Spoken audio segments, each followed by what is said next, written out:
I've heard about this massive heat wave that Montreal experienced the other week, for example. And so this is most definitely a global problem. It's summer in Montreal, and the city has been feeling the heat, with humidex values pushing temperatures up to a scorching 40 degrees just last week. With climate change driving hotter and more frequent heat waves, experts from around the globe are gathering here at the Montreal Heart Institute to figure out how we can better adapt. They call it the city's first ever global school on heat adaptation, a week-long event bringing together researchers and health professionals to share ideas that could cope with the extreme heat. People who are more from more developing countries are seeing worsening impacts of climate change compared to more developed countries where air conditioning is more affordable and they're got the resources to actually more protect themselves from these extreme heats. It was a melting pot of ideas. 20 students from 10 different countries came together to take on one shared challenge: how to beat the heat. With backgrounds ranging from architectural design to public health, participants brought different tools to the table, saying that tackling rising temperatures takes more than one type of expertise. The issue of heat in general is a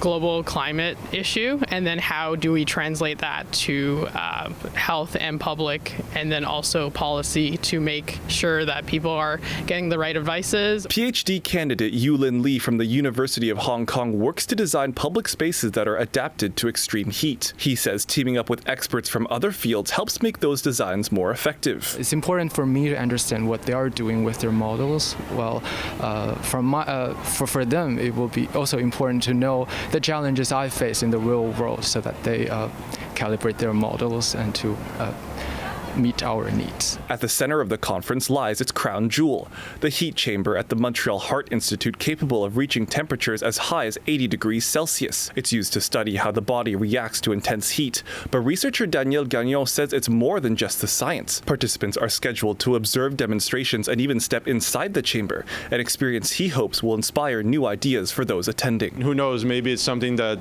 they'll want to implement in their own research now, going forward. They're still in their training, so maybe if they really like it, they want to, start doing that type of research.